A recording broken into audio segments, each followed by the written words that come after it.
Hello everyone, I'm Dr. Abhijit Tayade, arthroscopic and joint replacement surgeon, New Delhi, and welcome back to my channel Orthobi.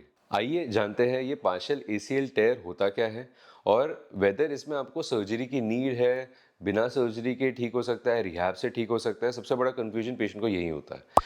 अगर आपकी report बता रही है आपको partial ACL टेयर है, इसका मतलब ये नहीं होता है कि आपको ज़रूरी है कि आपको सर्जरी लगेगी ही। बहुत सारे सवाल हमारे दिमाग में होते हैं, जैसे क्या आगे जाके हमको सर्जरी लगेगी या उसकी ज़रूरत पड़ेगी। पार्शियल टेयर का मतलब होता है कि अगर थोड़े से फाइबर्स भी टूटे हैं तो वो पार्शियल टेयर है। वो 75% भी हो सकता है, वो 90% भी हो सकता है। कुछ रिपोर्ट बताती है सब टोटल टेयर, वो भी एक तरीके का पार्शियल टेयर होता है। इसीलिए एमआरआई की फिल्म देखना हमें बहुत ज़रूरी होता है, क्योंकि हमें उससे एग्जैक्ट पिक्चर पता चलता है कितने फाइबर्स टूटे हैं और एग्जैक्टली वो नी में चल क्या रहा है। क्योंकि रिपोर्ट में तो सिर्फ लिखा रहेगा पार्शियल ACL टेयर, वो 90% भी हो सकता है, 50% भी हो सकता है, वो कोई बता नहीं सकता है। इसे हमें पता चलता है कि पर्टिकुलर पेशेंट में एग्जैक्ट फाइबर कितने टूटे हैं और हमें प्लान क्या करना है।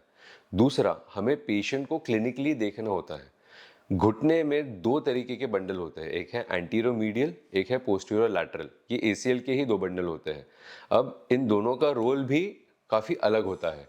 इस बंडल का रोल अलग अलग होने के कारण दौड़ने में, रोटेशन में इनका अलग अलग एक्टिविटी आती है। जब हम पार्शियल टेयर की बात करते हैं तो हो सकता है दोनों बंडल टूटे हो सकता है दोनों बंडल में से एक बंडल टूटा हो, वो भी पार्शियल टेयर होता है। जब पेशेंट आता है, एमआरआई में देखते हैं कि एग्जैक्टली कौन सा बंडल टूटा है और एग्जैक्टली उसका प्लान क्या करना है। अगर कोई पेशेंट है जो 25 टू 30 के एज ग्रुप में है, जिसका पार्शियल ACL टेयर है, और पहले एमआरआई देख के एस्टिमेट हम करते हैं कि कितने फाइबर्स टूटे हैं, फिर देखते हैं उसका डेली एक्टिविटी लेवल कैसा है और उसको एग्जैक्टली तकलीफ क्या हो रही है। अगर सीधे उतरने में उसे प्रॉब्लम हो रही है, उसको इंस्टेबिलिटी की फीलिंग आ रही है, पेशेंट उससे परेशान है। अगर दौड़ने में उसको प्रॉब्लम हो रही है, ट्रेन चढ़ने में उसको प्रॉब्लम हो रही है, पीछे मुड़ने में अगर कोई आवाज़ देता है, उसको इंस्टेबिलिटी आती है और वो गिर जाता है, तो ये लक्षण है कि आपको काफ़ी गंदी इंस्टेबिलिटी है। बेसिक चीज़ ये है कि पेशेंट से हम पूछते हैं कि उसको तकलीफ क्या है और उसकी डे टू डे एक्टिविटी में उसको कितना हैम्पर हो रहा है। कुछ पेशेंट हमें बोलते हैं कि उनको लाइफस्टाइल में ऐसी कोई एक्टिविटी नहीं करना है जिसमें पार्शियल टेयर अगर हो भी तो भी उनको कोई प्रॉब्लम आने वाला है। ऐसे पेशेंट्स में हम बताते हैं कि सर्जरी की आपको नीड नहीं है। लेकिन कोई पेशेंट्स है जो यंग है, जिनको एक्टिविटीज़ अपनी काफ़ी रखनी है, जिनको रोटेशनल मूवमेंट करनी है, इनमें सर्जरी की नीड हो सकती है। वो हम एमआरआई और उनको क्लिनिकली एग्जामिन करके हम बता सकते हैं। अब पार्शियल ACL टेयर में दो चीज़ें देखनी ज़रूरी है। पहला, पेशेंट को कितनी तकलीफ है और एमआरआई में कितने परसेंट आपके फाइबर्स टूटे हैं। अगर पेशेंट का लाइफस्टाइल ज़्यादा नहीं है, सिर्फ 20 to 25% उनके जो फाइबर्स है वो टूटे हैं, हम सिर्फ एक्सरसाइज एंड वेट कंट्रोल से ये सब ठीक कर सकते हैं। यानी आपको थोड़ा सा रिहैब भी इसमें लगेगा। कुछ केसेस में हम रीजनरेटिव इंजेक्शंस भी दे सकते हैं, जो फाइबर्स को रीजनरेट करने में आपको मदद कर सकते हैं और सर्जरी की ज़रूरत आपको नहीं पड़ती है। लेकिन अगर ज़्यादा इंस्टेबिलिटी है, 80 to 90% फाइबर्स आपके टूटे हैं, इसमें सर्जरी एडवाइजेबल होती है। अब सर्जरी में नए फाइबर्स कंस्ट्रक्ट कर सकते हैं, या फिर अगर आपका एक फाइबर का जो बंडल है वो बचा हुआ है तो उसको हम सपोर्ट कर सकते हैं।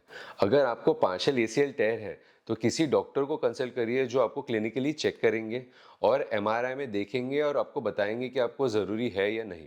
इसकी सर्जरी में एग्जैक्टली क्या होता है। अगर हम आर्थ्रोस्कोपी के लिए अंदर जाके देखते हैं और हमको लगता है जो बंडल बचा हुआ है वो वर्क नहीं कर रहा है, उसका इतना इम्पोर्टेंस नहीं है और वो काफ़ी 80 to 90% वो टूट चुका है, तो हम पूरा ACL एक रिकंस्ट्रक्ट करते हैं। पर अगर हमें लग रहा है कि अंदर जो बंडल बचा हुआ है वो अपना काम बराबर कर रहा है, तो इसको हम ऑगमेंटेशन करते हैं। We just support it with one more bundle. उससे क्या हो जाता है कि स्ट्रेंथ हमारी वापस आ जाती है और इसके रिजल्ट्स बहुत अच्छे हैं। तो पार्शियल ACL टेयर में अगर 50% आपका जो बंडल बचा हुआ है इट इज़ वर्किंग वेल, तो augmentation is a very good choice.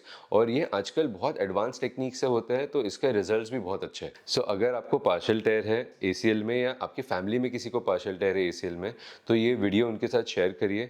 और जो कन्फ्यूजन है वेदर सर्जरी नीडेड है, सर्जरी नहीं नीडेड है, या फिर रिहैब चाहिए आपको, ये कन्फ्यूजन थोड़ा सा इससे दूर होगा। और फॉलो करिए मुझे इंस्टाग्राम पे, और ये वीडियो को लाइक, शेयर एंड मेरे चैनल को सब्सक्राइब करिए और नोटिफिकेशन बेल आइकन को ऑन करिए, सो दैट आपको नोटिफिकेशन आते रहे।